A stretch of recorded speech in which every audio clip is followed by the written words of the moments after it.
Security! I need her off this plane now! The flight attendant's voice sliced through the cabin like a blade. Passengers froze mid-motion, heads turning, unsure what had just happened. In the middle of the first-class aisle, a small black girl stood still, clutching her boarding pass with both hands. Her oversized hoodie swallowed her tiny frame. Her voice, soft but steady, tried to explain, "This is my seat. It's on my ticket." But the uniformed woman wasn't listening. She waved her hand toward the bulkhead door, already calling for security over the cabin phone. "Ma'am, she's a minor," one passenger protested, but the flight attendant cut him off. "She's trespassing. This seat is reserved for a priority guest." Before we dive into this shocking moment of injustice, tell us where you're watching from.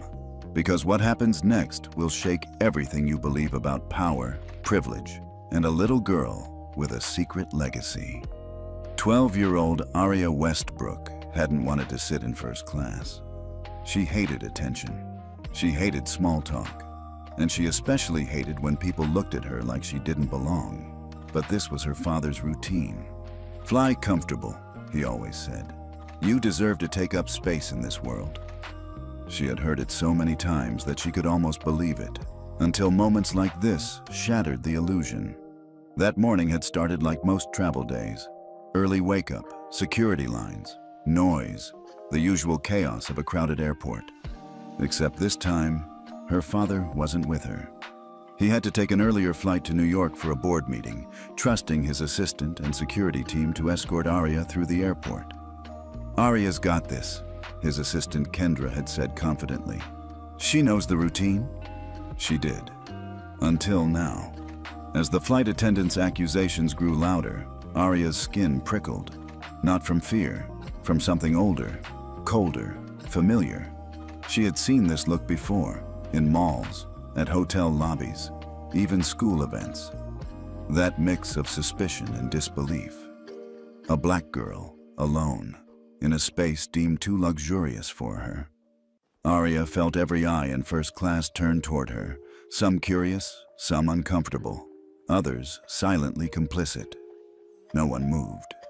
No one stood up. She knew what came next. A security guard, a scene, a stain that would follow her longer than the flight itself. Her hands shook as she tried one last time. "Please, just scan the ticket. You'll see. My name's Aria Westbrook." The flight attendant snorted.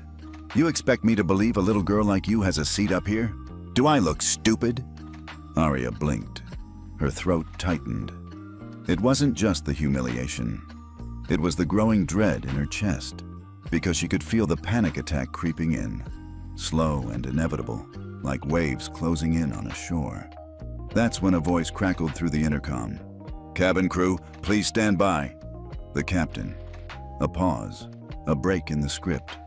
But before we return to that moment, let's rewind 48 minutes. Because to understand what was really happening in row 1A, you need to know what Aria had already endured that morning. Earlier that morning, Gate 42, Seattle-Tacoma. International. It was a foggy Seattle morning when Aria arrived at the gate, escorted by her dad's longtime driver, Leon. He handed her a juice box and winked. "Straight to first class, little boss," he said, like he always did. Aria smiled politely. She liked Leon. He didn't ask too many questions. He just showed up, opened doors, and always seemed to have warm hands. At the gate, everything felt normal, until it didn't. The gate agent, a middle-aged white woman with a tight ponytail and colder eyes, had hesitated when scanning Aria's ticket. "You're flying alone?" "Yes, ma'am." She tilted her head. "Where are your parents?" "My dad's in New York already. His assistant checked me in." "And you're in first class?" Aria nodded. The woman pressed her lips into a flat line and made a show of examining the boarding pass, holding it up to the light like it might be counterfeit.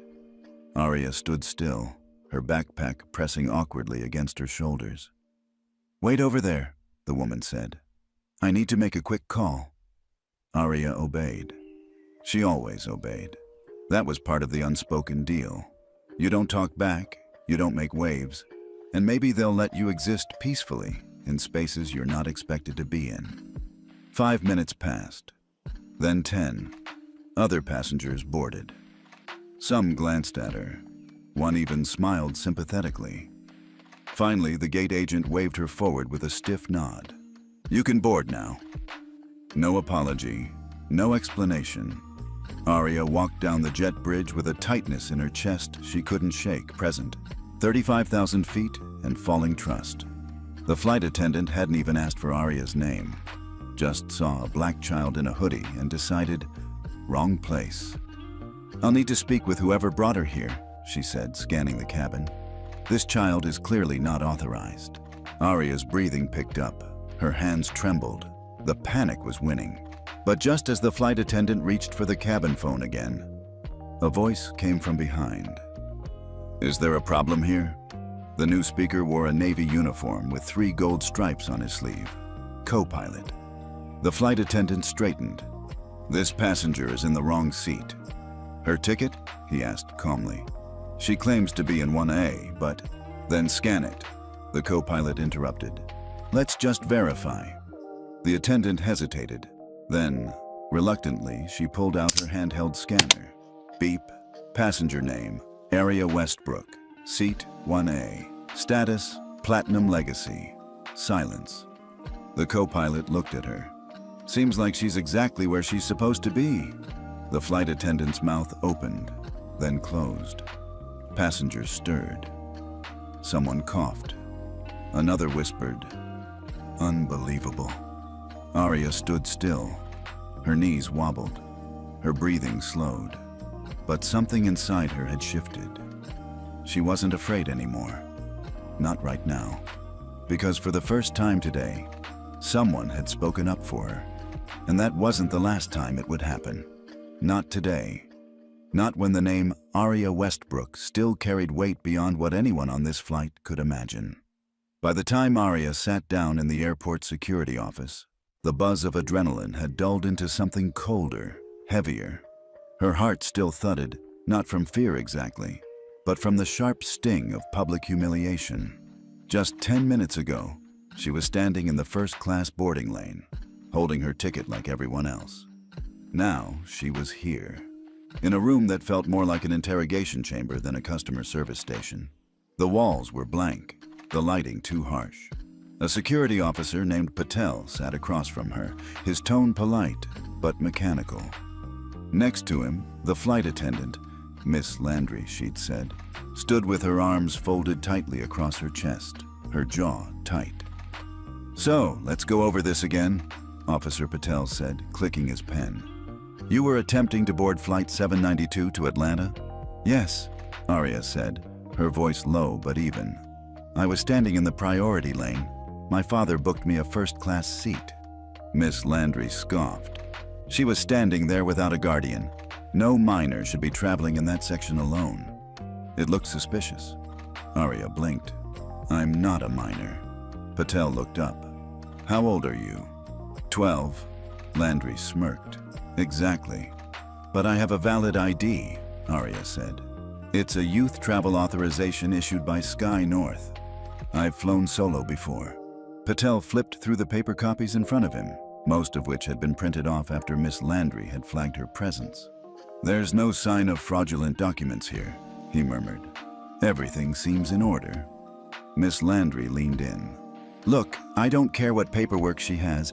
It just didn't sit right, the way she walked up, like she owned the place."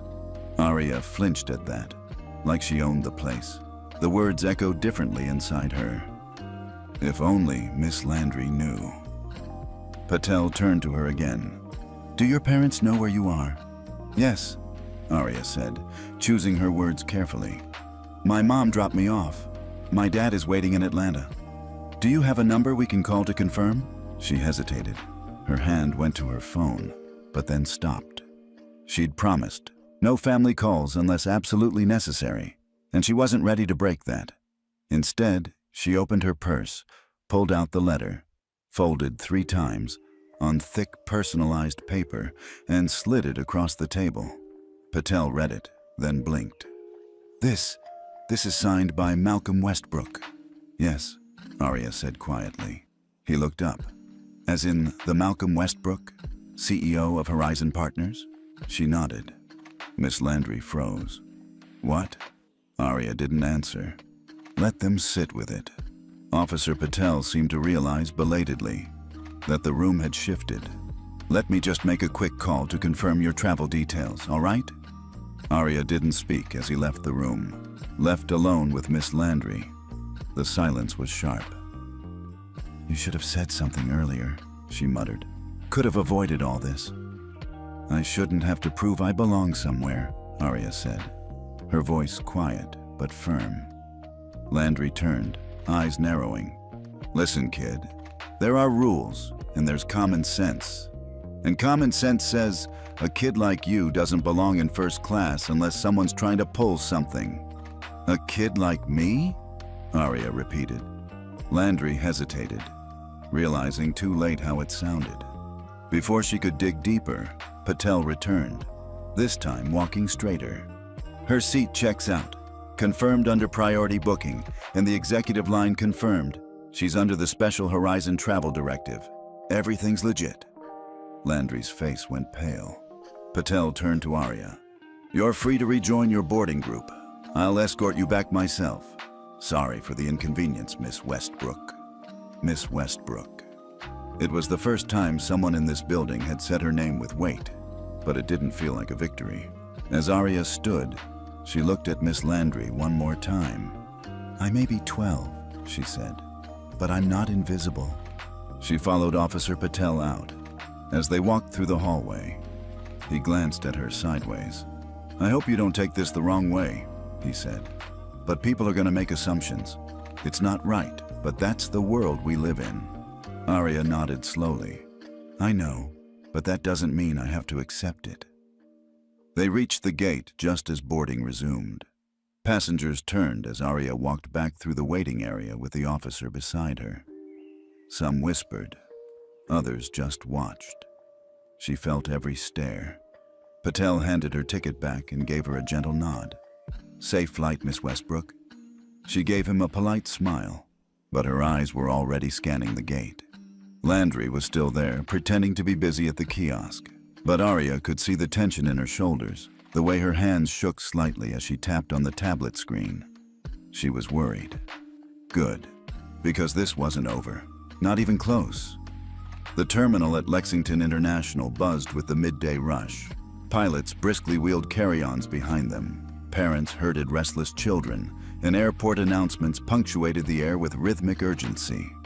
Arya Westbrook sat silently on a bench just past gate 22, hugging her sketchpad to her chest, her legs swinging just a few inches above the ground. From the outside, she looked like any shy, quiet 12-year-old traveling alone. But inside, Arya's thoughts were anything but still. The confrontation earlier with the flight attendant replayed on a loop in her mind. The dismissive tone, the pointed questions, the look of suspicion that screamed louder than words. You don't belong here. She had been escorted away from the gate, her ticket in hand, her boarding pass verified, and still treated like an intruder. Her voice had caught in her throat when security was called, the stares from other travelers pricking her like needles.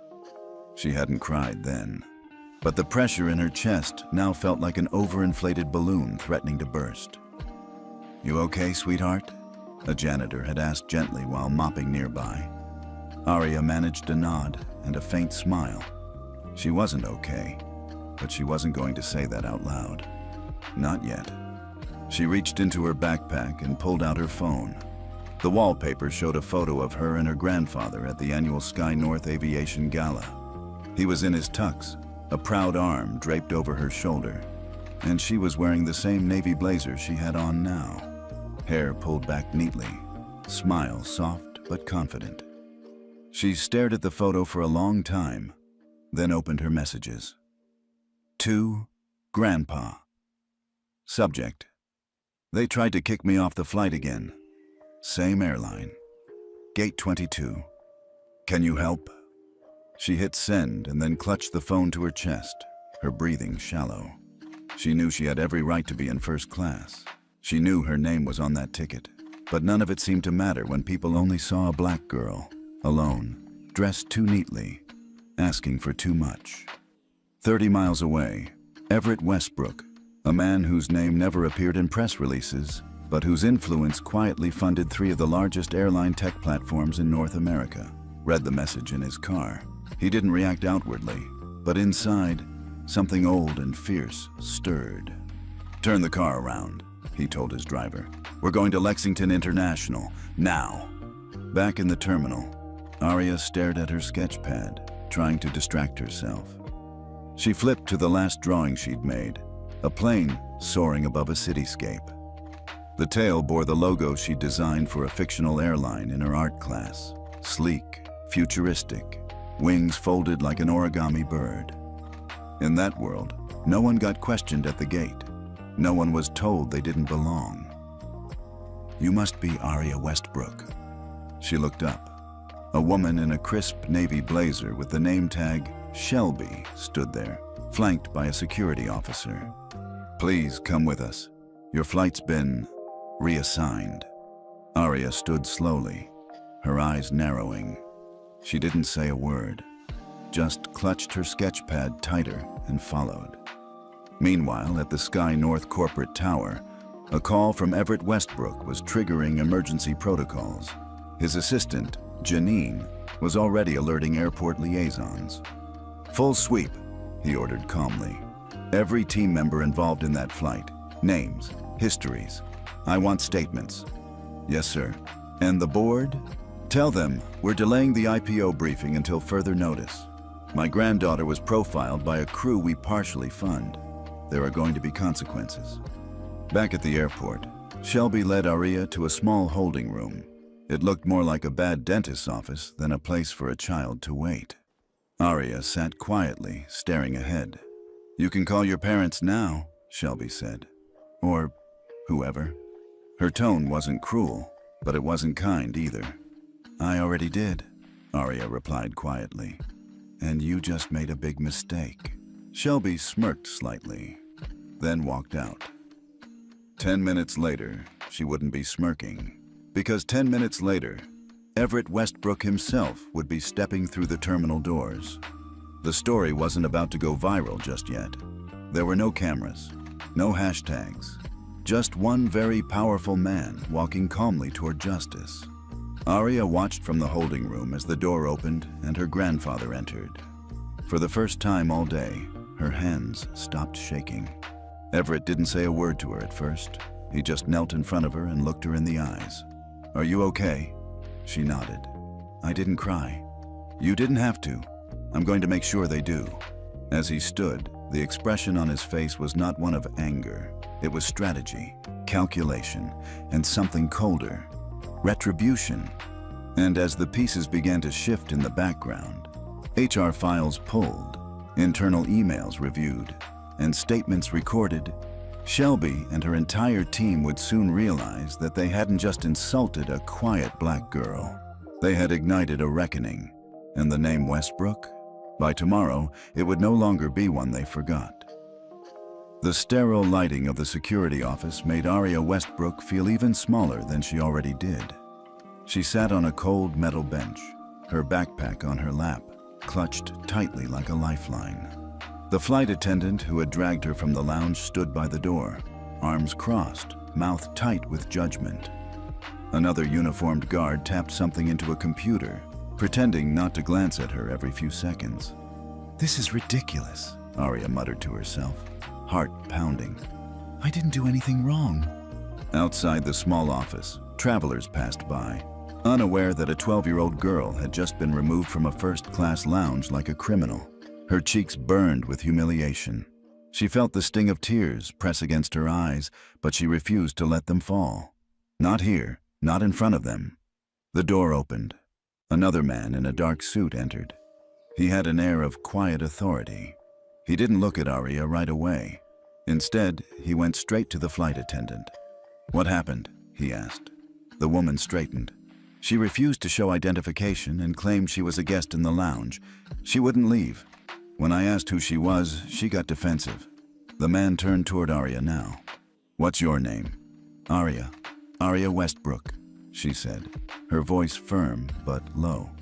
And who invited you to the lounge, Arya?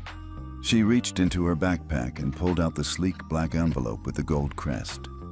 The invitation.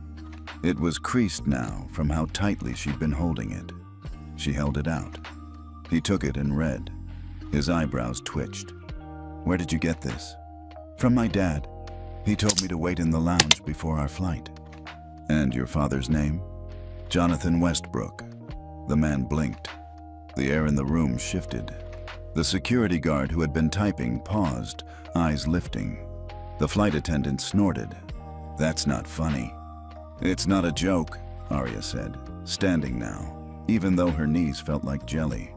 He owns the airline. I'm his daughter. Silence. The man in the suit studied her face carefully. Then he pulled out his phone. Arya turned away as he made the call, her eyes drifting to the window. It had started raining. She could see the tarmac from here. Somewhere out there was the jet her father had told her would take them to London. The man's voice was quiet, but urgent. Sir, I believe we may have made a mistake. Arya didn't hear the rest. Her pulse thumped in her ears. She clutched her backpack tighter. The silence in the room had become suffocating. Then the man spoke again. Yes, sir, right away. He hung up, walked to the door. You're free to go, Miss Westbrook. There's a car on the way to take you to your father. The flight attendant stepped forward. Wait, what? Are you serious? The man turned to her. You just put your hands on the daughter of our controlling shareholder. Color drained from her face. Arya stood slowly. She didn't gloat, didn't smile, but something in her chest unclenched. Not because someone else would be punished, but because she had been believed. The man gestured. Miss Westbrook, if you'll come with me. As they walked down the corridor, the flight attendant stood frozen, her expression caught somewhere between panic and disbelief. The man walking beside Arya spoke gently. I'm sorry this happened. You should be, she said quietly. The ride through the airport was quick. They took a private corridor, then an elevator. At the top level, past a pair of sliding doors, was a private suite lined with floor-to-ceiling windows. Her father stood there, Jonathan Westbrook, tall, calm, and visibly furious. He knelt as soon as she entered. Are you okay? I am now. He looked at the man who brought her. Names, all of them. The flight attendant, the guard.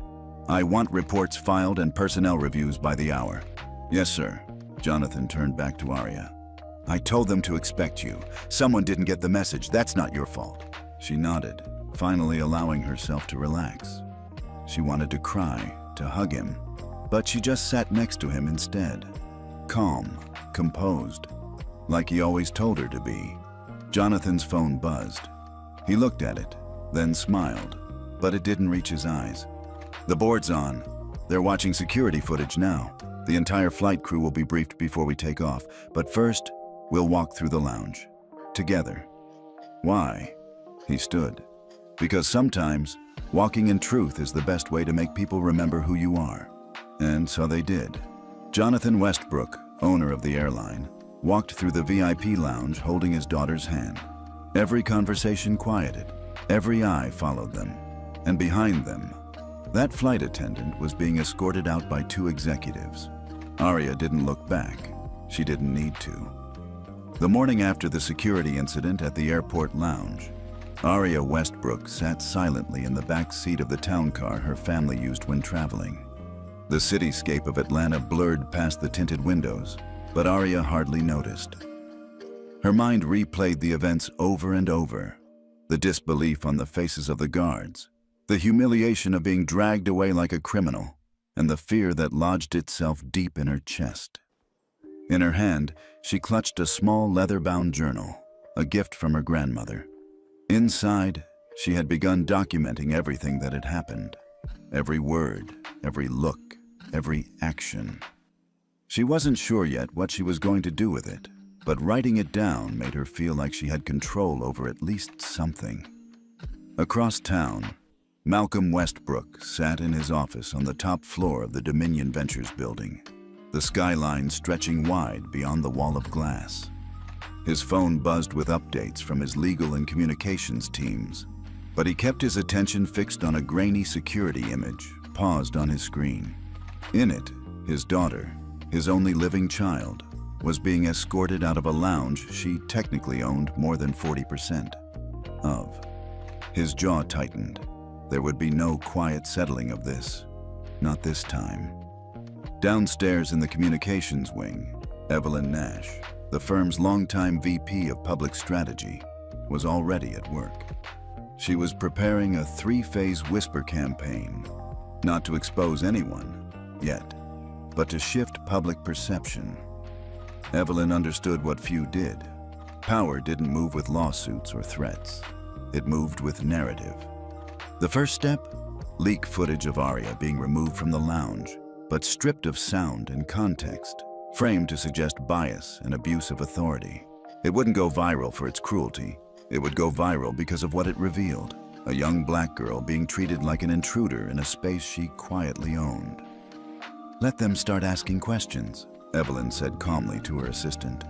"Let them dig their own graves." Back at home, Arya sat at the kitchen island, poking at a bowl of oatmeal. Her mother, Simone Westbrook, walked in holding her phone. "Evelyn just called," Simone said. "She says it's time for your voice to be heard, but on your terms." "My voice?" Arya asked. Simone nodded. "They want to do an anonymous op-ed, something personal, about what it feels like to be treated like you don't belong, when you do." Arya blinked.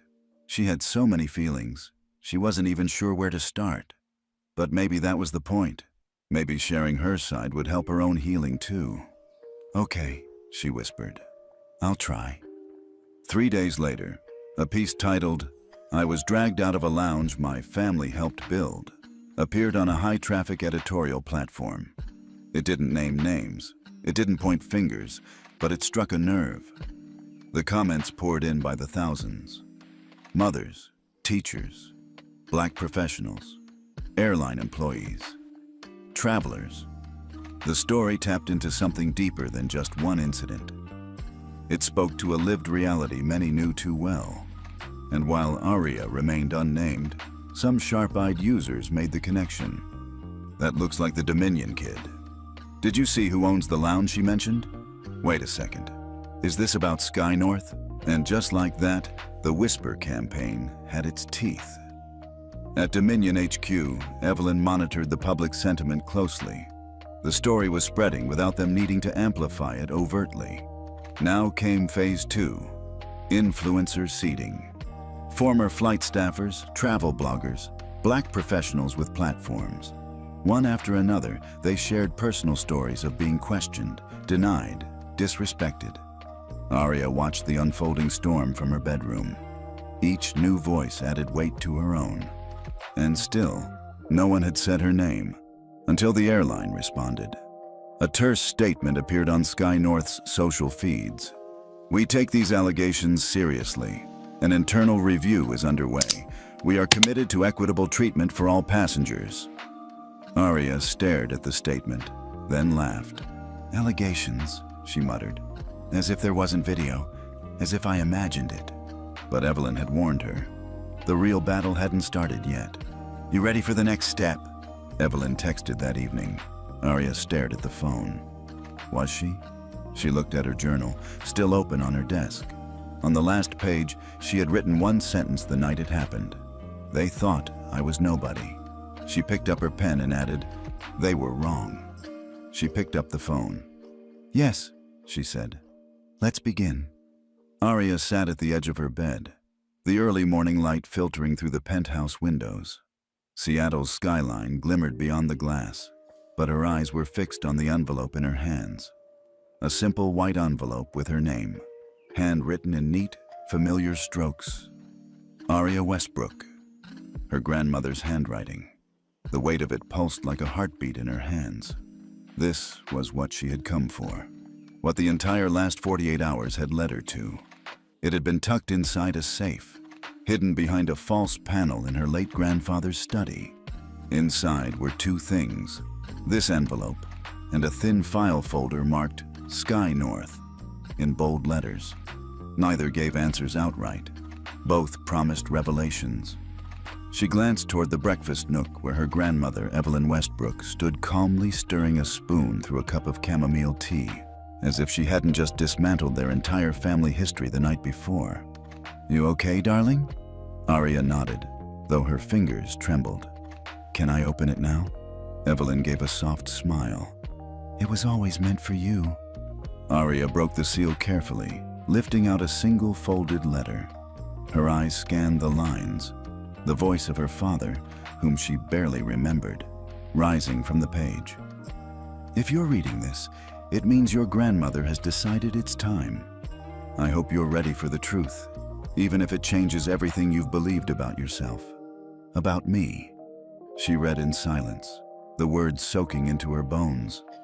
The letter detailed everything: the merger that had gone sideways, the anonymous threats, and the decision to fake her identity, not to protect her wealth, but to protect her life.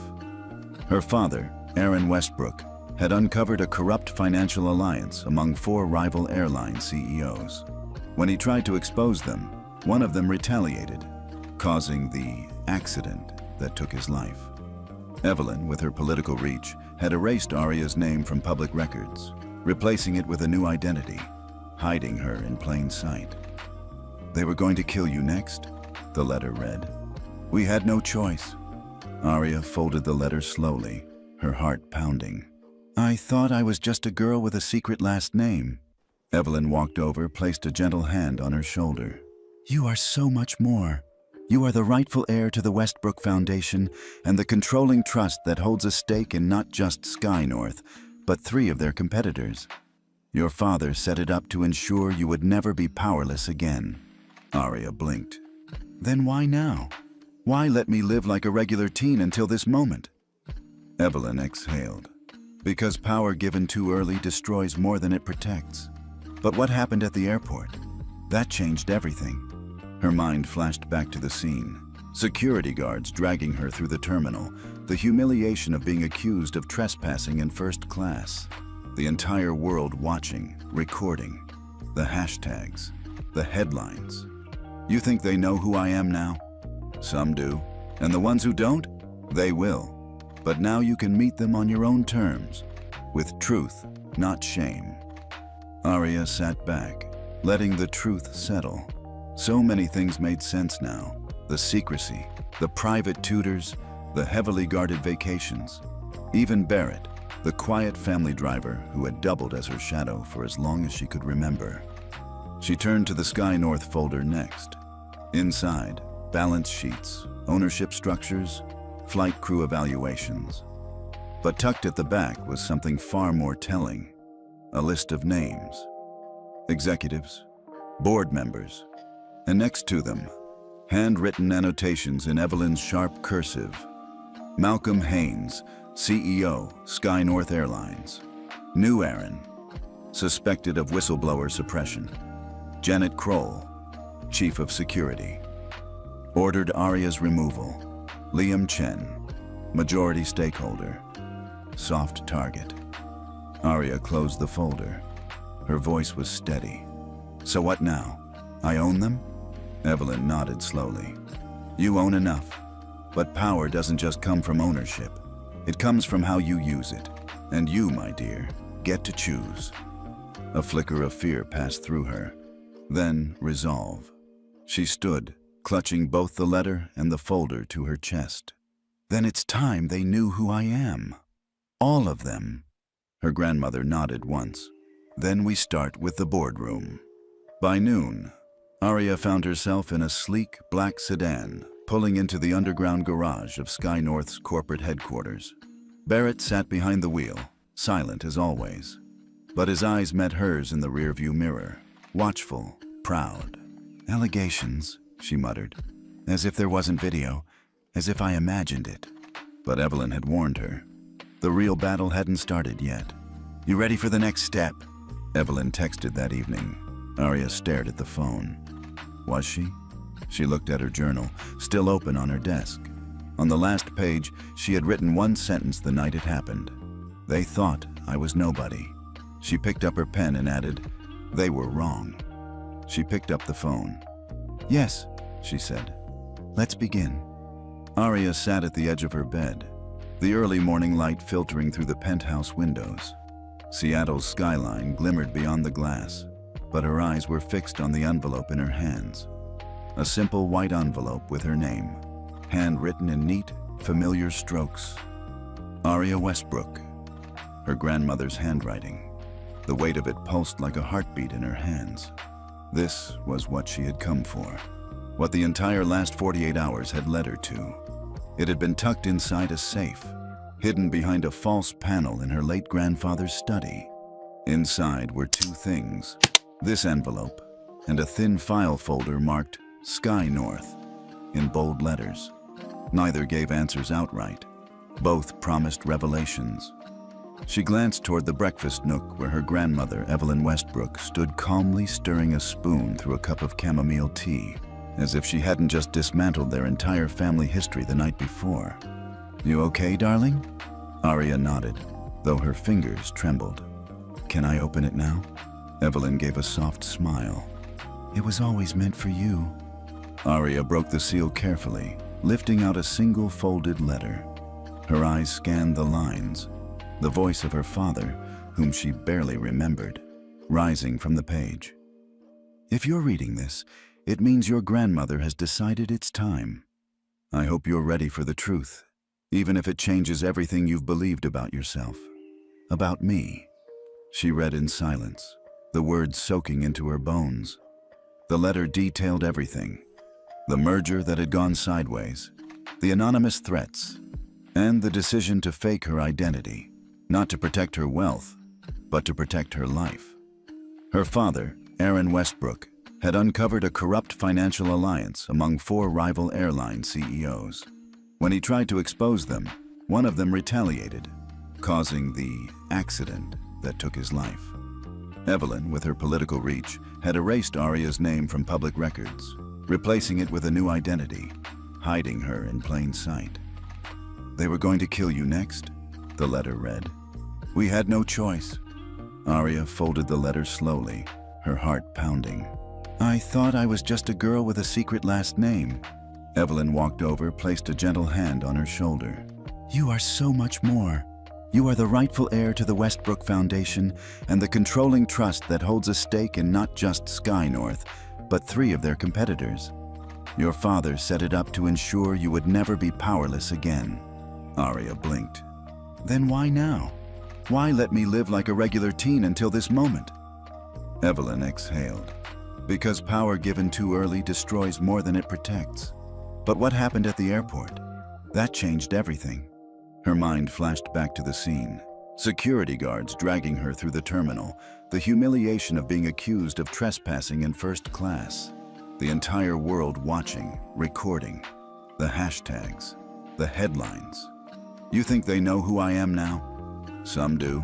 And the ones who don't? They will. But now you can meet them on your own terms, with truth, not shame. Arya sat back, letting the truth settle. So many things made sense now.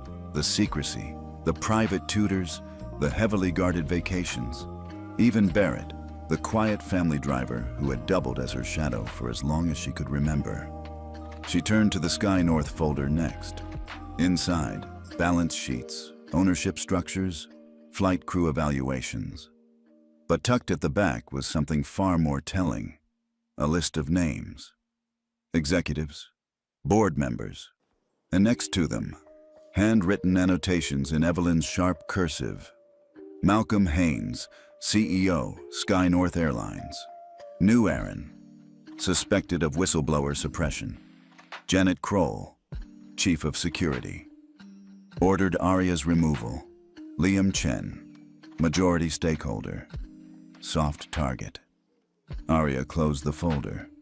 Her voice was steady. "So what now? I own them?" Evelyn nodded slowly. "You own enough. But power doesn't just come from ownership. It comes from how you use it. And you, my dear, get to choose." A flicker of fear passed through her. Then resolve. She stood, clutching both the letter and the folder to her chest. "Then it's time they knew who I am. All of them. Her grandmother nodded once. Then we start with the boardroom. By noon, Aria found herself in a sleek black sedan, pulling into the underground garage of Sky North's corporate headquarters. Barrett sat behind the wheel, silent as always. But his eyes met hers in the rearview mirror, watchful, proud.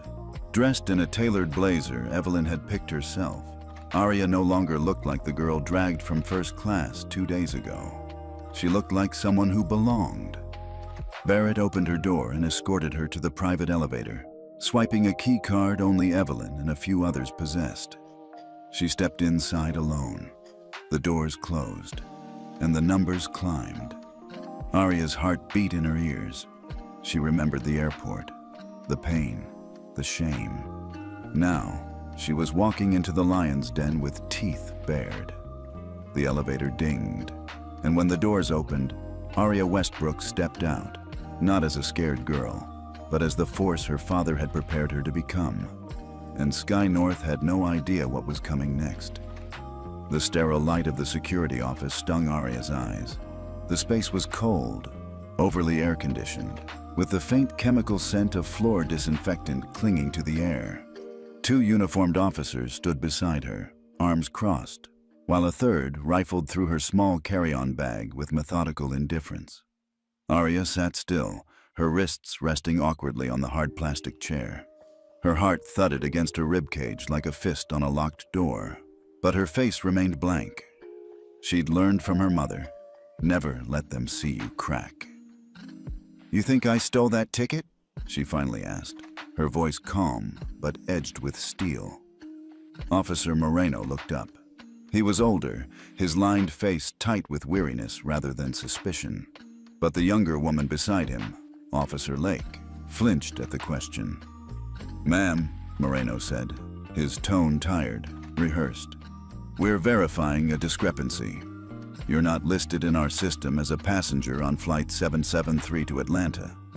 "Because your system is wrong," Aria replied evenly. Lake bristled. "And yet you were in the first-class lounge without credentials." Aria let out a breath.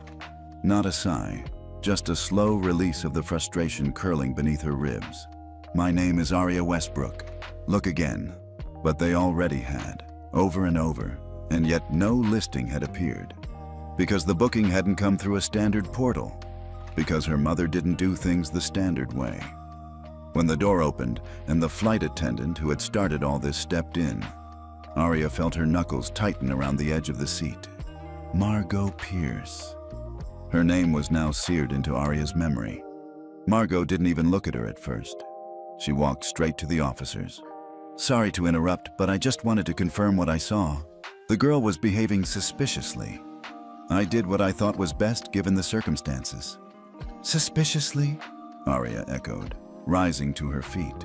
She was barely 5 feet tall, but in that moment, she felt taller than the entire room.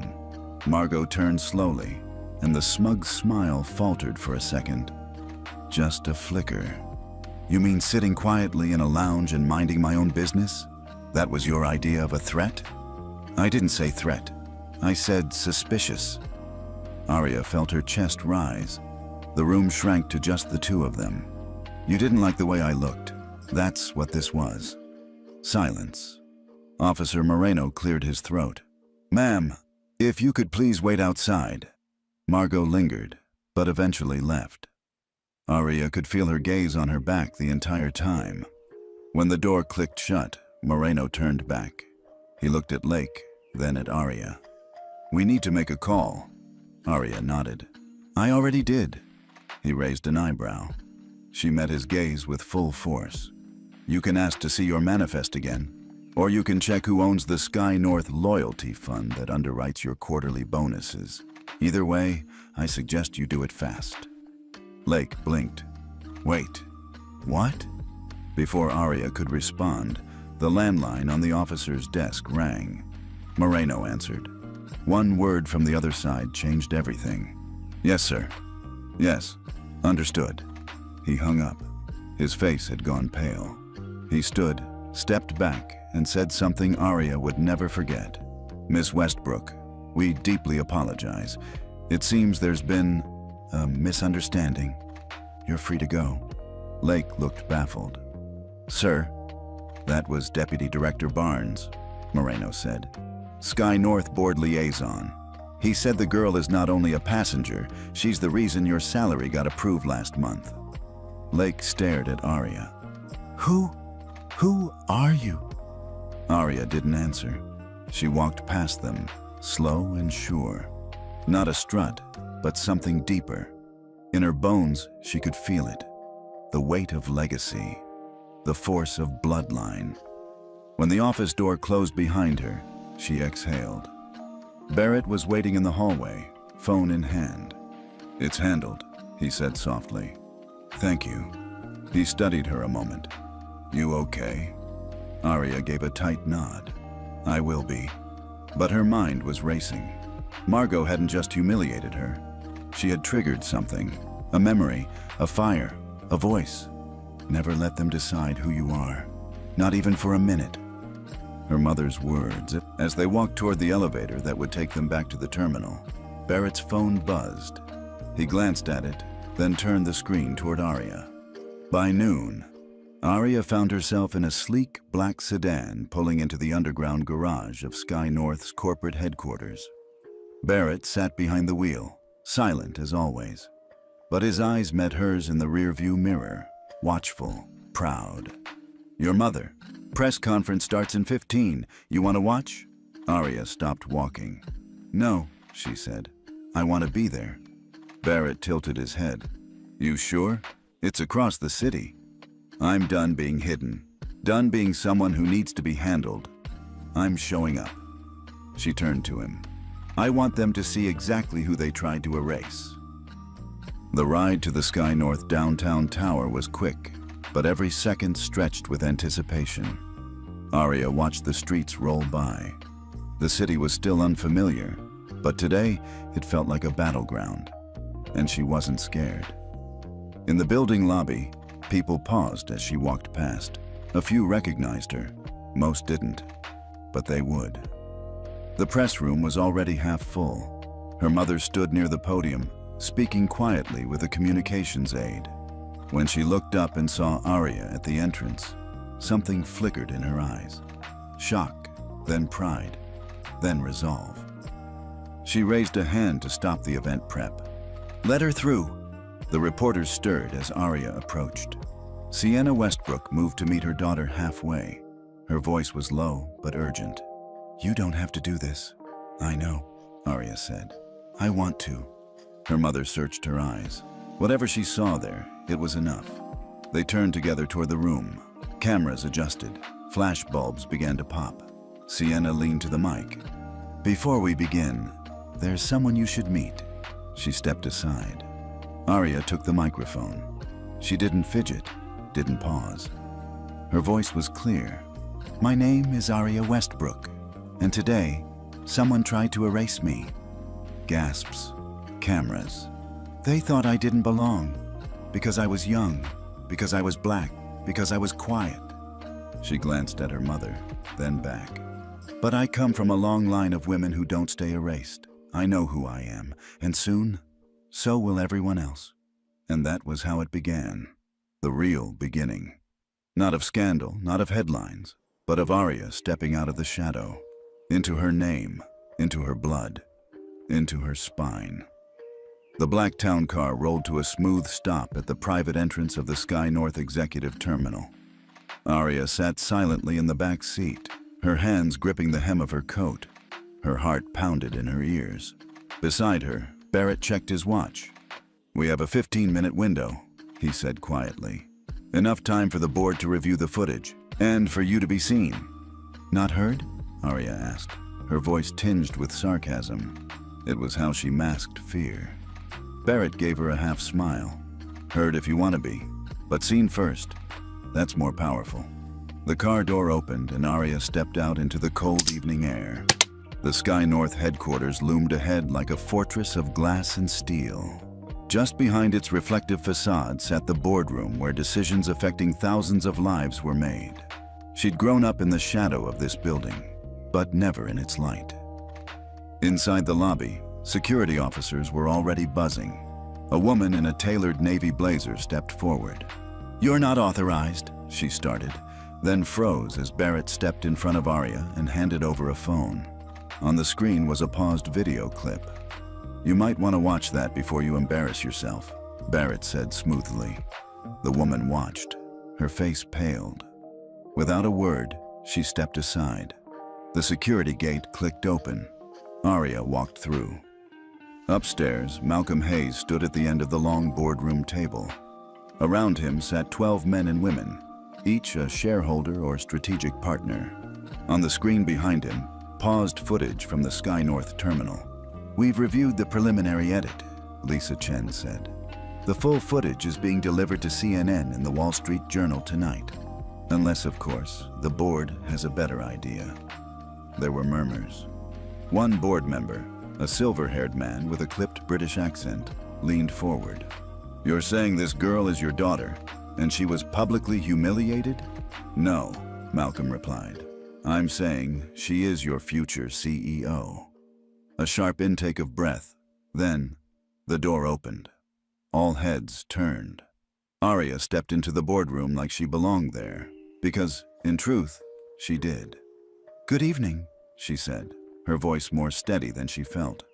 She looked directly at the woman who'd first called security on her, Marla Brooks. The woman shifted uncomfortably in her seat. "Do you know what it feels like?" Arya began. "To have your identity denied simply because you don't match someone's assumption of power? Of wealth? Of ownership?" No one answered. Arya walked slowly toward the screen, where the paused footage showed Marla standing with 2 airport guards, pointing at Arya. "That's the moment," Arya continued, "when I stopped being seen as a person and started being treated like a threat. A black girl with a boarding pass in first class." She turned back to the room. "My name is Arya Westbrook. I am 12 years old, and I am the legal beneficiary of the controlling fund behind 4 of the 5 airlines represented in this room, including this one." A stunned silence. Malcolm Hayes smiled faintly. "She has the legal right to request a vote of no confidence," Lisa added. "And if we go public, the footage will speak louder than any PR spin." The silver-haired Brit cleared his throat. "Miss Westbrook, what outcome are you looking for? Revenge?" "No," Arya replied. "Reform and respect." She pulled a folder from her coat. "This is a proposed framework for mandatory anti-bias training across all 5 airlines. Quarterly assessments, anonymous passenger surveys. Any crew member flagged more than once is suspended pending investigation." Another board member, a woman in her 60s, spoke up. "And if we refuse?" Barrett stepped forward, placing a separate document on the table. "Then the Coates Foundation will withdraw its $2.7 billion credit facility by morning, and Sky North will lose the pending merger with Transair." Marla Brooks looked up, pale. "I didn't know who she was." "That's the point," Arya said softly. "You shouldn't need to know who someone is to treat them with dignity." The board vote took 5 minutes. The motion to adopt Arya's framework passed unanimously. Outside, Arya stood on the steps, finally breathing. For the first time that day, her shoulders loosened. Barrett handed her a warm drink. "You good, Miss Westbrook?" Arya looked at the lights of the city below. "Getting there," she said. "But tell me, do you think she meant it? Marla?" Barrett took a moment. "I think she'll remember you every time she sees another young black girl walk into first class. That's a start." Arya sipped her drink, the taste of justice quiet but powerful. Down the street, news alerts began to ping. Breaking: CEO's daughter speaks out after discrimination incident. Sky North to implement new anti-bias policy after viral video. Barrett's phone buzzed. He looked at it, then held it out. "Your mom." Arya took the phone. On the screen was a text. "Proud of you. Come home soon." She smiled. "Let's go, Barrett. I've got a school project due Monday." They both laughed. She was 12. She was powerful. She was Arya Westbrook, and the world was finally starting to see her for who she truly was. The hallway outside the Meridian Executive Suite was silent except for the soft click of Aria's heels on the marble floor. Barrett walked a respectful distance behind her, his usual composed expression showing just the slightest trace of concern. They'd just left Malcolm's private office, where he had confirmed the full extent of the Westbrook family's financial entanglement with Meridian, and more importantly, with its competitors. Aria's world had shifted again, but this time, the ground felt strangely solid beneath her feet. In her hands, she carried a black leather folder, one that had sat in the safe behind Malcolm's desk for over a decade.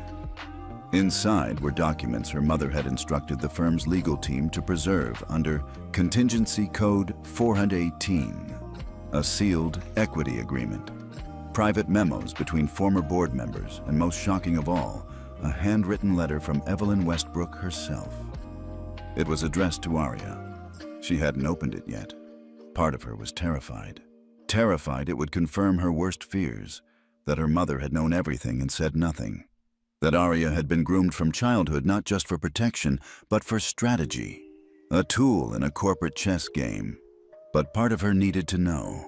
She stepped into the quiet private lounge near the 29th floor where Barrett had suggested they stop before heading to the investor summit that evening. The room was elegant, bathed in golden light from floor-to-ceiling windows that looked out over the Seattle skyline. Aria moved to the far corner, sat down, and finally opened the envelope. The handwriting was delicate but unmistakable. Her mother's cursive, clean and purposeful.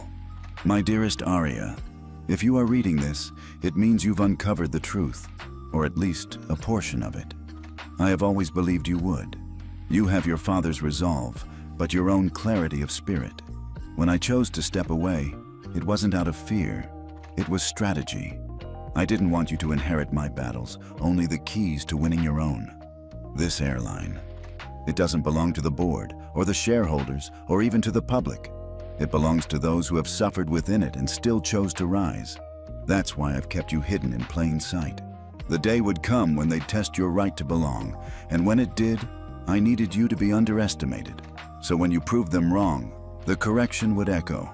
Love fiercely, lead wisely." "Mom." Aria blinked back tears, not from sadness, but from relief. The kind of relief that comes from finally being seen, even if only in writing. Evelyn hadn't abandoned her.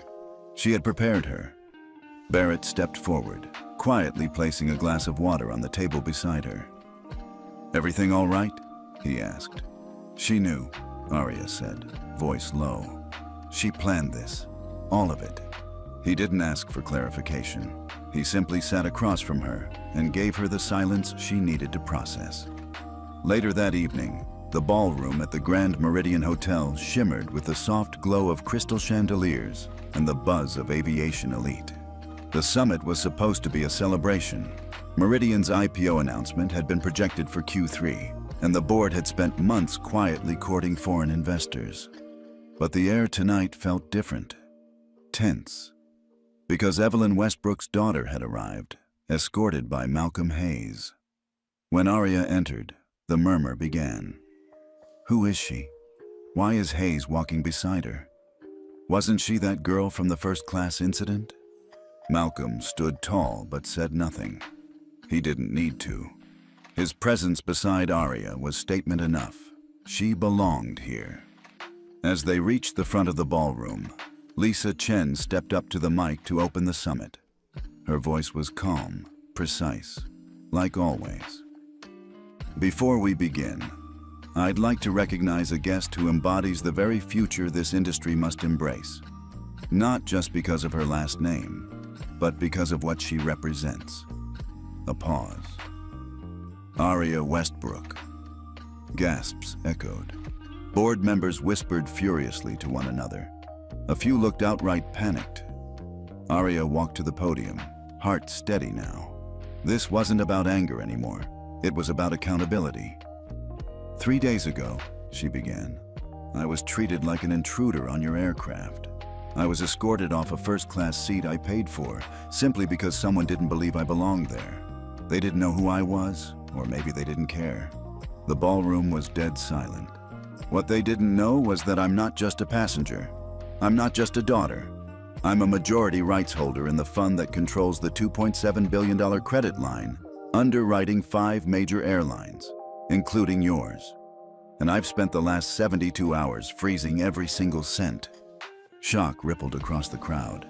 A few phones lit up, executives frantically texting, already seeing their quarterly projections implode.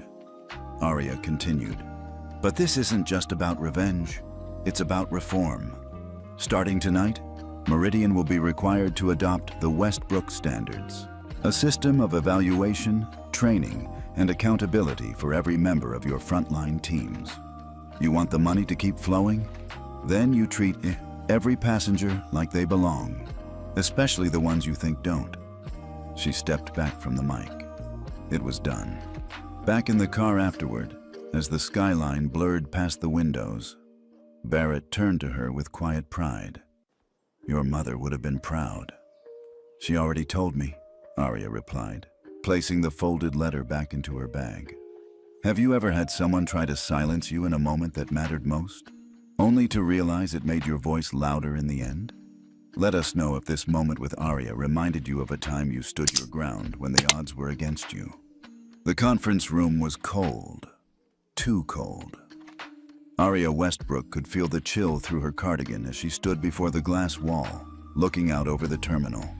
Planes landed and took off with indifferent regularity, and she imagined each aircraft carrying someone away from this nightmare. Maybe if she had wings, she'd fly too.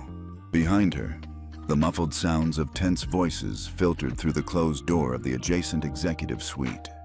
Her father, Lionel Westbrook, was in there now, with the board of Sky North Airlines, and he was not smiling. Her hands gripped the silver railing tightly. The events of the morning had been a blur, but the sting of humiliation still flared hot in her chest. That flight attendant, Miss Larkin, hadn't just called security. She'd dragged Arya into public scrutiny, made her feel small, unworthy, and most painfully, powerless. All because she didn't believe that a black girl in beat-up Converse and a faded hoodie could belong in first class, let alone be the heir to the company. And now, the truth was blowing through corporate like a summer wildfire. "Miss Westbrook?" She turned. It was Lisa Marin, Sky North's general counsel. The woman looked composed, but her eyes carried a weight Arya didn't recognize at first. Pity mixed with embarrassment.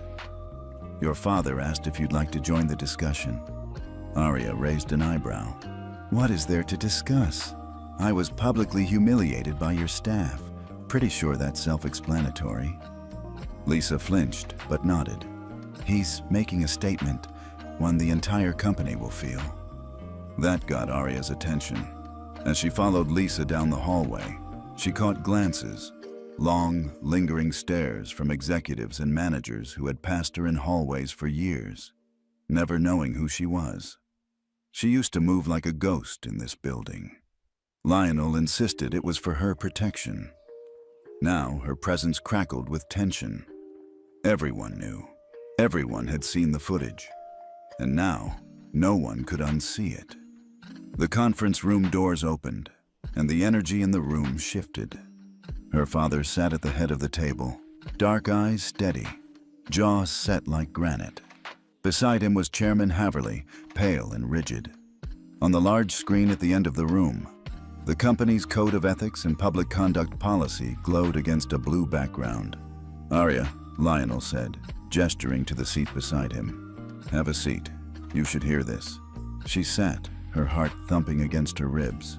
"Let the record show," Lionel began, his voice even but carrying unmistakable edge, "that this board has been notified of an incident involving racial bias, abuse of power, and the unlawful detainment of a minor passenger with full legal travel clearance.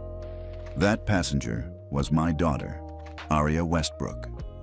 Murmurs erupted, but he raised a hand. "While the personnel involved have been suspended pending full review, we are enacting more than a disciplinary measure. We are initiating a systemic correction." Chairman Haverly coughed. "Lionel, perhaps we should—" "No," Lionel said sharply. "We're doing this now." Because this isn't just about Arya. This is about a culture of bias, of assumption that has cost us not just dignity, but dollars. And I'm no longer willing to tolerate that. He stood, walking slowly toward the window. Arya watched him, this man she both admired and resented. The same man who had spent a decade hiding her from the public eye, from scrutiny, and, she now realized, possibly from his own shame. I have already frozen our upcoming $280 million expansion deal until a full review of internal conduct policies is complete. All pending vendor contracts will include mandatory bias training clauses.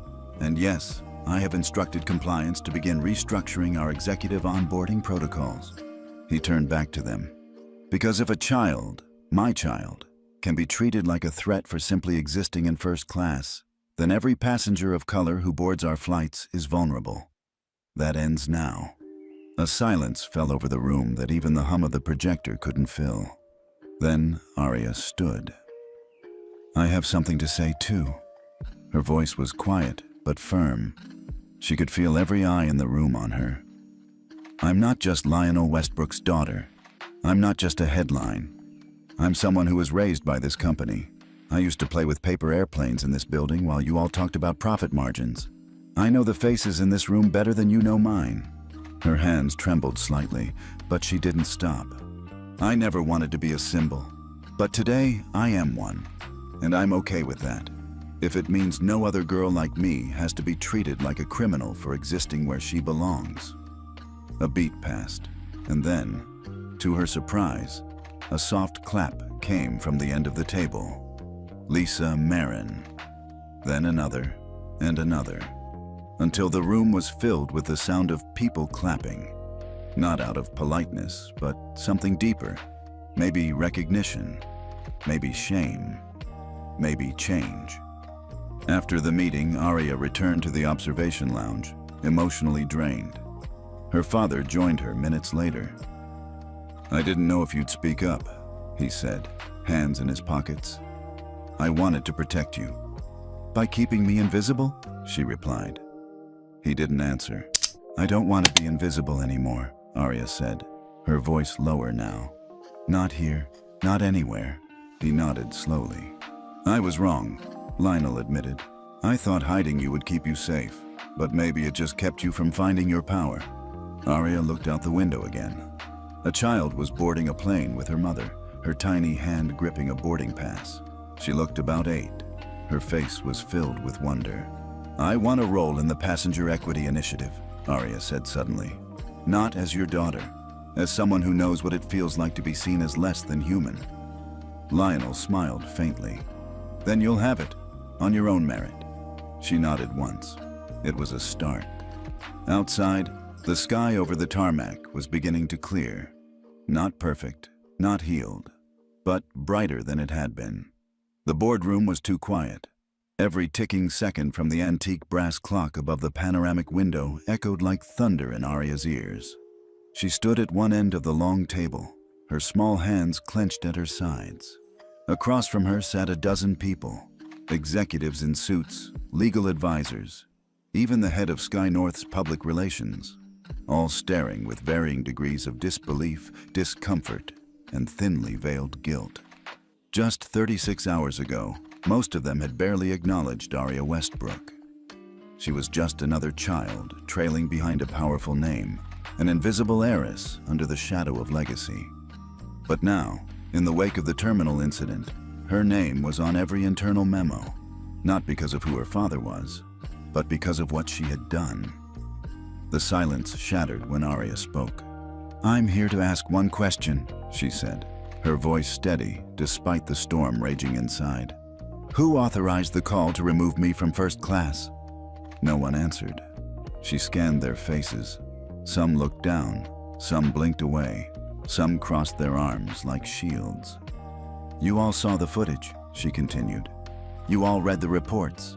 I was humiliated in public, in your uniform, on your plane, while holding a valid boarding pass that had my name on it, and all because... She paused. Someone thought a black girl didn't belong up front. Still, no response. It was Ms. Karen Lawton, Sky North's VP of Customer Experience, who finally cleared her throat. "Miss Westbrook, I want to be extremely careful how I respond to this." "You should be," Arya replied coldly. Ms. Lawton shifted in her seat. The actions taken by the crew, while clearly misguided, were not part of any official directive from senior management. They were individual misjudgments. Arya's eyes narrowed. "So that's what we're calling systemic bias now? Misjudgment?" "Arya," came another voice.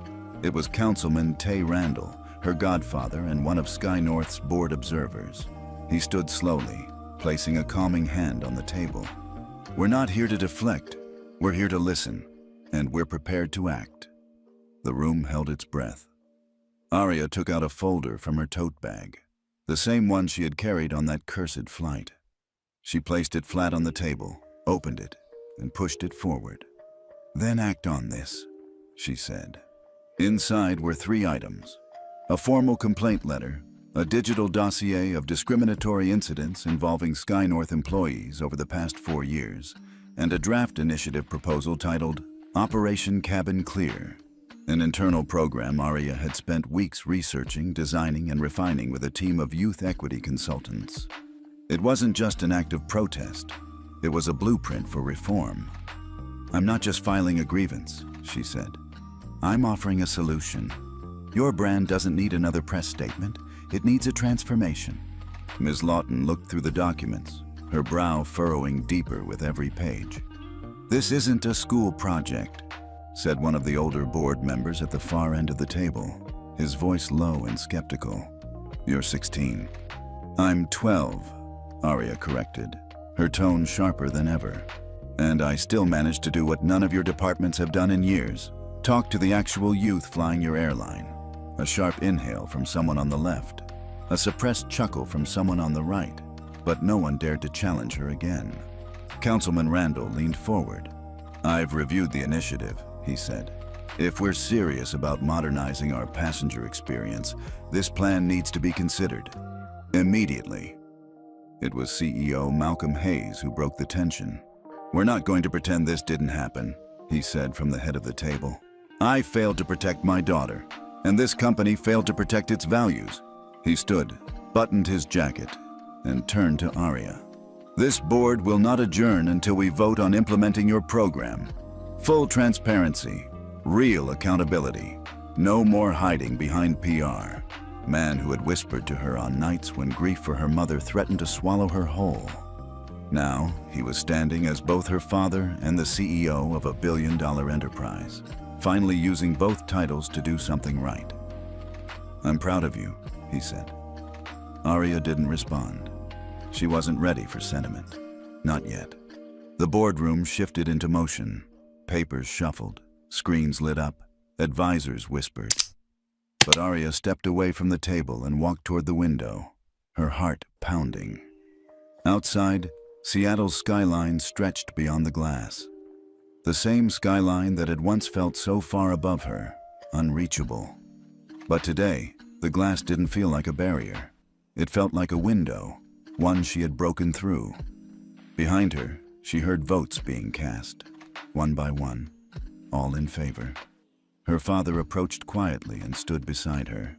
"You just made history in there," he said. "No," Arya said. "I just made them listen." She turned to him, finally allowing the smallest crack in her armor. "But I'm still not done." Malcolm nodded. "I know." She looked back at the room behind them, at the executives, the compliance officers, the policies being drafted in real time.